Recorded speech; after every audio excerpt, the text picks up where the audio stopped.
My alien roommate.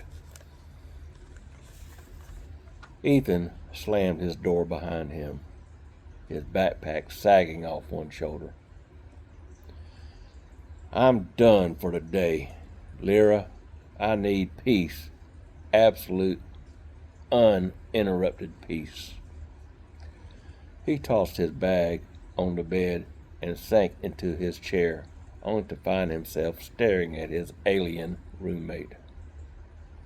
Lyra was perched on his desk, her blue skin shimmering under the room's soft light, her large golden eyes narrowing with dramatic intensity. Human bonding is non-negotiable tonight,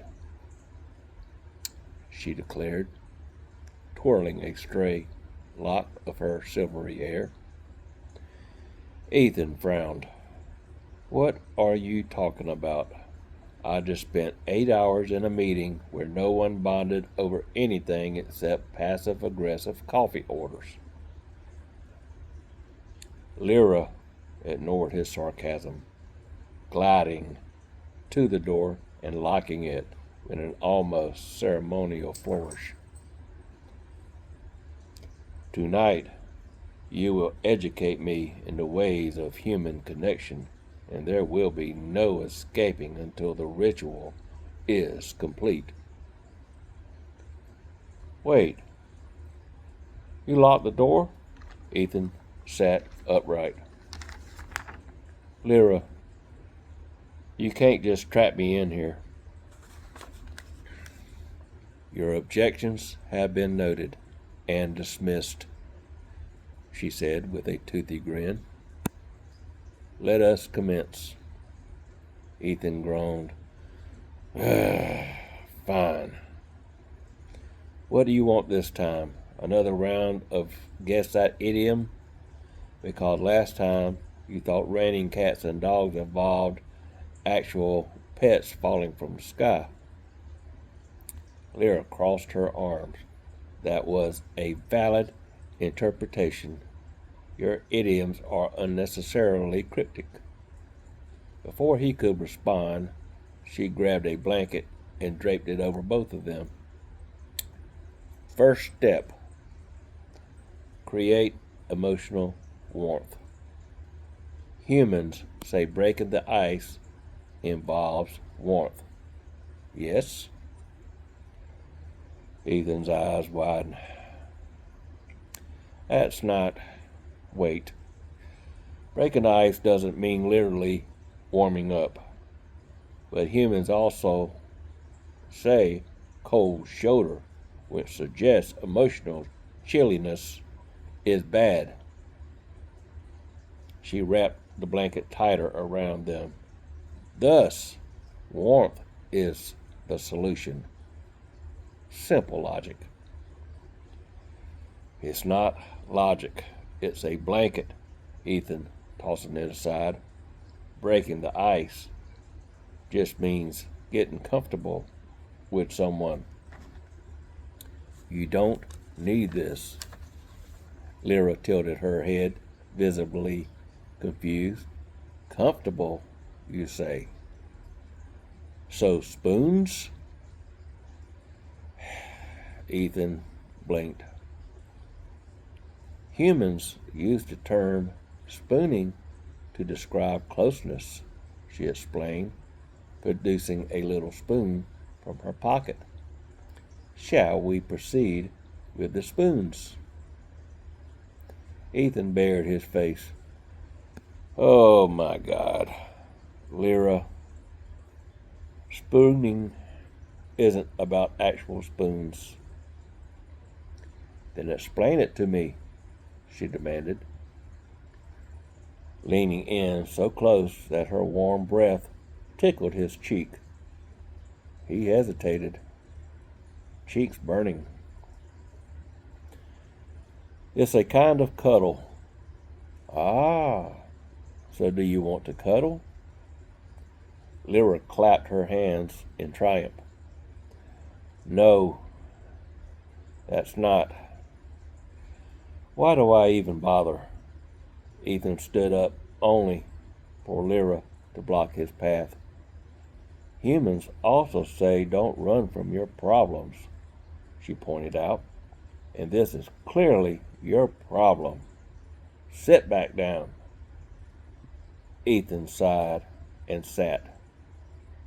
Fine. What's next on your bonding checklist? Good, Lyra said, nodding. Now, let's discuss intimacy. Humans use the phrase pillow talk. I require a pillow. She grabbed a pillow and shoved it into his arms before he could protest. Now talk. Talk about what? Pillow things. Ethan blinked. There's no such thing as pillow things. It's just a way of saying private conversations. Usually between bonded individuals, she prompted. Something like that, Ethan muttered, looking anywhere but at her. Excellent. Let us begin. Lyra plopped down next to him on the bed, her expression expectant.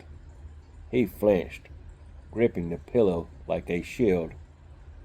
This is the weirdest conversation I have ever had. You must have boring friends, she replied. He couldn't help but laugh, shaking his head. You're impossible, you know that? And yet, you're still here, trapped, she said smugly. But deep down, he couldn't deny that her antics, however ridiculous, were strangely enduring. Ethan leaned back against the bedpost, rubbing his temples as Lyra paced the room, her hands clashing dramatically behind her back. Human idioms are infuriatingly vague, she declared, but I am determined to master them. Let us proceed with the next lesson. Ethan groaned. Lyra, why do you care so much about idioms? Just talk normally, like everyone else. Because, she said, pointing a finger, you people hide meaning behind layers of metaphor, which makes understanding human bonding a logistical nightmare. Do you not want me to succeed in integrating your species? I'd like to succeed in getting some sleep, Ethan muttered, slumping against the pillows. Not until I achieve fluency, Lyra insisted. She tapped a clawed finger against her chin, then brightened as an idea struck her. Let us begin with breaking the ice. Ethan groaned louder. We've already covered that. It doesn't mean. I mean, literally, breaking the ice. She interrupted, pulling a small translucent tube from her pocket. Observe. Before Ethan could react, she slammed the ice cube onto his desk, shattering it into a wet mess. She looked up. Bonding achieved. He stared at the puddle of water. Why are you even carrying ice cubes in your pocket? to be prepared for all bonding contingencies, she said, matter-of-factly. Next phrase, walking on eggshells. Ethan sat up straighter, alarmed. No, don't take that literally. Too late, she exclaimed, holding up a small carton of eggs she had apparently stashed in his room earlier. Explain the human technique for walking upon these shells. You're insane, he said, grabbing the eggs just before she could dump them on the floor. It doesn't mean actual eggshells. It just means being careful around someone. Careful, she blinked, as in stepping delicately. Aha, you're reinforcing my interpretation. No, never mind. He set the carton aside. Let's just move on. Lyra folded her arms. Fine. Explain spilling the beans. Are you just looking for excuses to make a mess? Of course not, she said. But I do have a bag of beans ready for this exercise. Ethan shot her a horrified look. Do not spill the beans. Then tell me what it means, she demanded. It means sharing a secret, okay? Happy? She tilted her head. But what if the secret involves actual beans? Would spilling them serve a dual purpose? No one has secrets involving beans, Lyra. Humans are strange creatures, she said seriously. I wouldn't rule it out. Ethan buried his face in his hands. Can we move on to something less idiotic? Lyra ignored him, her eyes lighting. What about butterflies in your stomach? No, he said. Don't even think about it. I'll need live specimens. Do you have access to your planet's insects? I can't believe this is my life, Ethan muttered.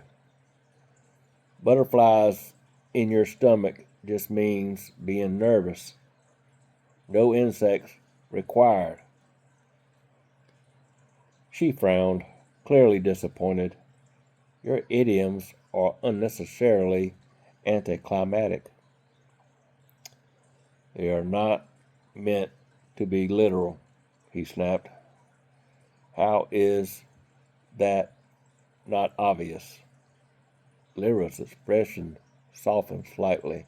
Perhaps I overestimated the complexity of human bonding. Your species is frustratingly inconsistent. Tell me about it, Ethan muttered, flopping back against the bed. She sighed, then leaned forward, fixing him with an intense gaze. Let us test a simpler phrase. Killing two birds with one stone. His eyes widened. Don't you dare. I brought a stone, she said, holding up a smooth fist-sized rock. Now, we just need... No, stop. He lunged forward, grabbing the rock from her hands. We're not killing anything. Then how do humans accomplish this task? You frequently use this phrase as a metaphor. It's just a saying, he exclaimed. It means solving two problems at once. Not whatever you're thinking. She crossed her arms, looking genuinely puzzled. Why not use a more practical metaphor then, like harvesting two fruits from one vine? Well, that actually makes more sense, Ethan admitted. But it's not the point. Humans are inefficient with their language, she declared, sitting down beside him. No wonder your species struggles with intergalactic diplomacy. He chuckled despite himself. You're not wrong. Lyra smiled, clearly pleased with his reaction. Finally, some progress. Now explain. Jumping the gun. Ethan sighed. It means doing something too early, okay?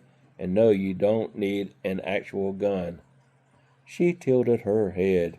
So it has nothing to do with weapons? Nothing at all. That's disappointing, she said, leaning back against the headboard. I was prepared to demonstrate. Ethan stared at her, half annoyed, half amused. Do I even want to know how? Probably not, she said with a smirk. He laughed, shaking his head. You're impossible. And yet, you're still here, she pointed out. Not by choice, he reminded her. Lyra grinned, leaning in just close enough to make him nervous. Are you sure about that? She sat back with a satisfied smile. Lesson complete for now. Ethan sat cross-legged on the bed with arms crossed as Lyra rummaged through her collection of alien gadgets. I'm almost afraid to ask, but what now? He asked. Lyra was holding a small device that resembled a glowing orb with prongs. This is a harmonizer. It's designed to synchronize the physiological rhythms of two beings. Ideal for bonding rituals. Ethan groaned. I don't need to be harmonized. Nonsense, she said, approaching him with the air of authority. Your erratic human patterns require calibration. Hold still. Before he could protest, she pressed the orb to his chest. A soft hum filled the room as the device began to glow brighter. Ethan's heart raced, partly from annoyance and partly from the uncomfortable proximity of his over-enthusiastic roommate. This feels invasive. What's it supposed to do? It aligns heart rates and breathing patterns, Lyra explained, leaning in to observe the device. Fascinating. Your heart is beating much faster than expected. That's because you are hovering over me. Lyra tilted her head. You're displaying symptoms of what humans call nervous excitement. This is excellent data. It's not excitement, he argued. It's frustrating. It's frustration. frustration and excitement often overlap, she said. The light is blinking faster. This indicates a hiding emotional state. Yeah, because I'm annoyed. Lyra leaned in, her golden eyes studying him intensely. Annoyance is still an emotional connection. This bonding ritual is progressing splendidly. Lyra set the device aside and clapped her hands. We must align our physical energy. It's a critical step in any bonding ritual.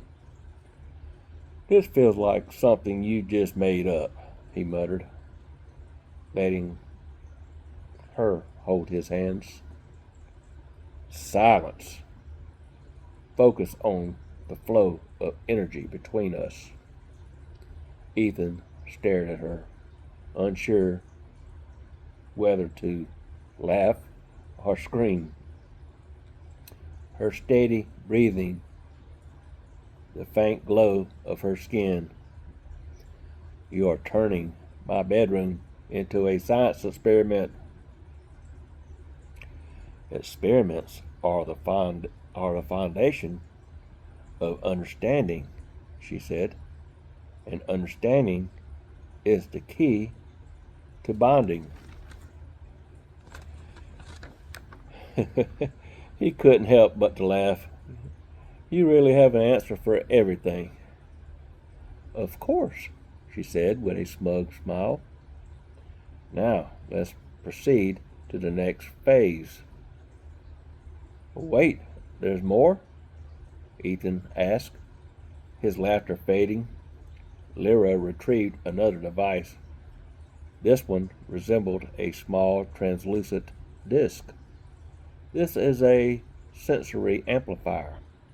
It enhances sensations, allowing us to better perceive each other's emotional states. We will share an amplified sensory experience. This is getting weird, he said. Your hesitation is noted. A jolt of warmth followed by a strange tingling sensation shot up his arm. He stared at Lyra, who seemed to be equally intrigued. Fascinating, she said. I can feel your apprehensive. I can feel your apprehension. It's like a vibration, and I can feel your curiosity. Is that how this works? Precisely, she said. It creates a direct link to our emotional frequencies. The room grew quiet as they continued the exercise, giving way to an unexpected sense of connection. For a brief moment, Ethan forgot about his frustration, caught off guard by the genuine fascination in Lyra's expression. This isn't so bad, he smirked. I'll admit, it's interesting. You're surprisingly cooperative when you stop complaining. Don't get used to it, he said, pulling his hand away. The tingling sensation lingered, and he rubbed his palm absent-mindedly. So, is the bonding ritual over now? For now, she said. Tomorrow we do breakfast. That should be a disaster. Yes, but it will be our disaster.